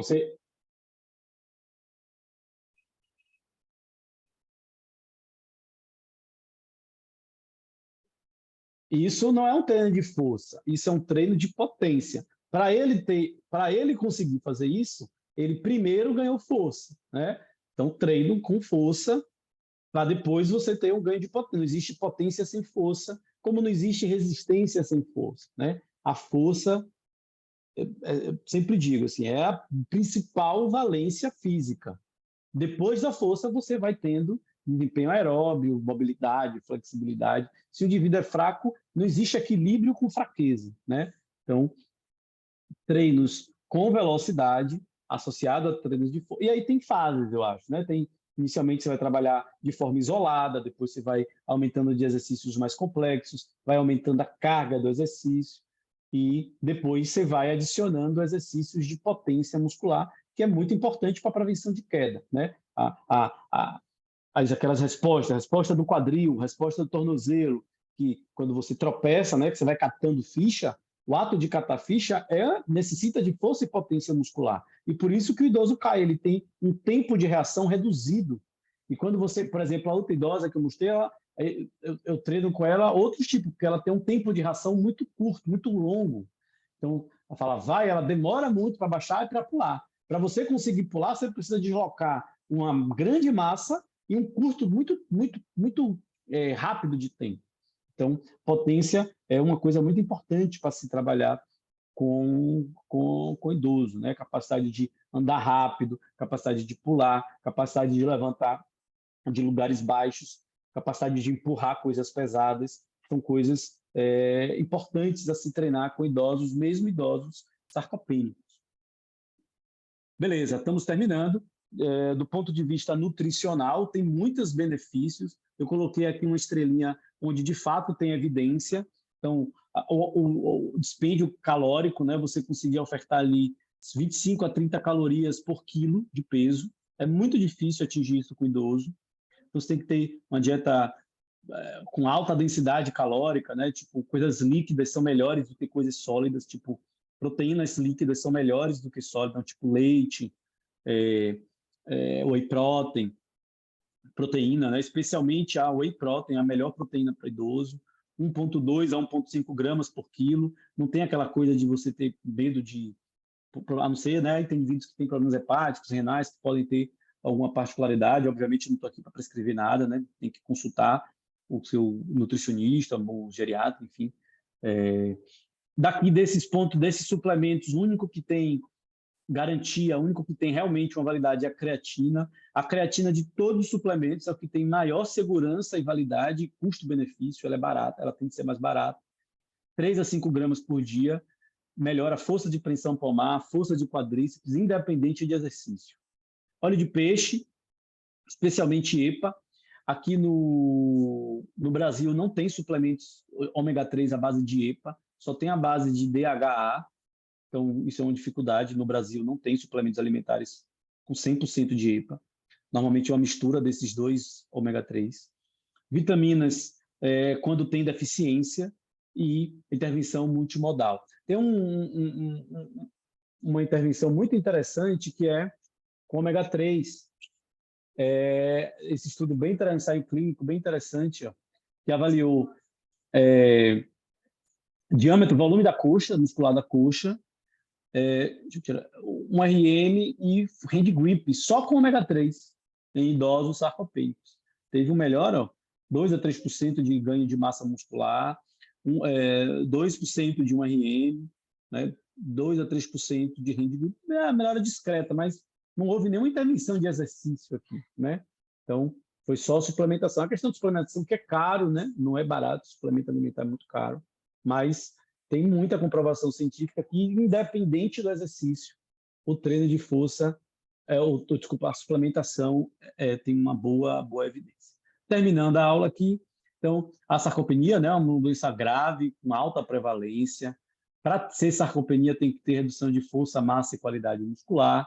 Todo prescritor de exercício deve saber esse passo a passo. Espero que tenha ficado claro e que vocês saiam daqui sabendo dar esse diagnóstico, né? Uma aula de um curso, então ela tem a intenção ou a pretensão de ser formativa.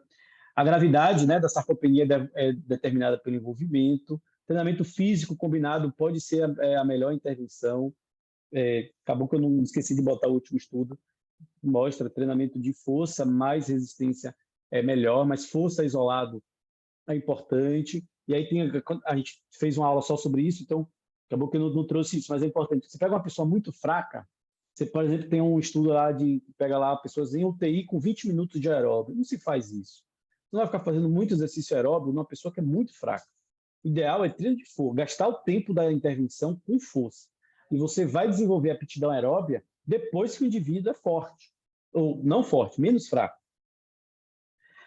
Intervenção nutricional é fundamental para o tratamento da sarcopenia. Agradeço a todos aí a atenção e fica aqui o tempo aí para a gente discutir. Parabéns, professor. Muito bem. Melhor forma de encerrar o curso com a sua brilhante participação. E ainda temos os convidados aqui. Abre o chat aí, querido. Dá uma olhada nas perguntas aí, que muitas aí já elogiando. A Lazak disse que você estava perfeito. Quando estava apresentando, ela ficou fazendo mímica lá, escrevendo perfeito, até em libras. E isso foi, irmão. Mas eu não sou baú para guardar segredos. Zac, você... É isso. Muito obrigado. Cadê? Eu não sei onde é que começa aqui as perguntas. Você não sabe ver o chat, não, querido? Sei, mas... Tá bem experiente aqui, né? Aqui, ó. Então vamos lá, eu vou ler para você. Pronto.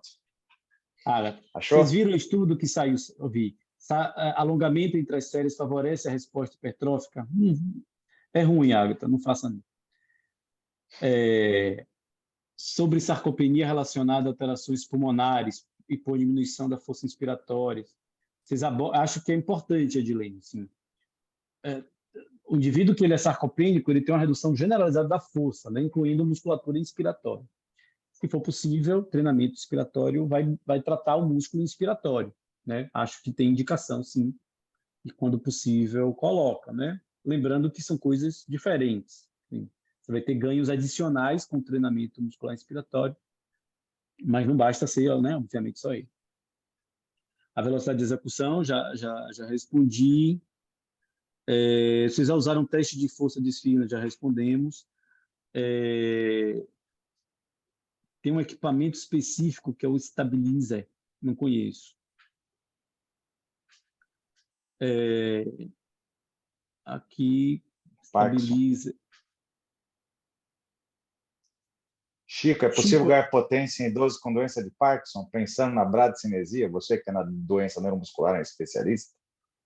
É possível, Parkinson é distúrbio do movimento, não é neuromuscular, não. Eu sei, querido, eu falei aqui, já falei que você ia me encher o saco. É possível, sim. Agora, lembrando que é uma doença progressiva, né? Que o indivíduo você tem um ganho que é um ganho temporário, porque é uma doença que tem um processo progressivo, né? A Zac pode informar melhor aí, mas você tem uma doença progressiva. As evidências com treino de força não são muito boas para Parkinson, não, cara. É muito mais treino tânio, assim, aeróbio, repetição, que funciona melhor do que o treino de força. Para melhorar marcha, essas coisas. Porque você tem essa questão que o indivíduo ele vai perdendo, né? Mas eu acho que é válido. Chico, se tiver alguns artigos falando de suplementação do ômega 3 e creatina, eu tenho alguns, mas não tenho aquele que eu mostrei aqui. E tenho 3 revisões que são muito boas. Bora pesquisar aí, sarcopenia e lembrando que o que eu acho que pode acontecer muito, Roberto, é a associação da obesidade sarcopênica, né?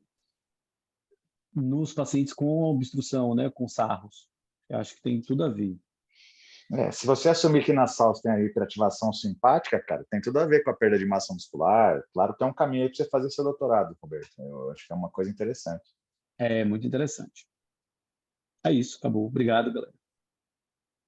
Obrigado. Tem que acabar emocionalmente.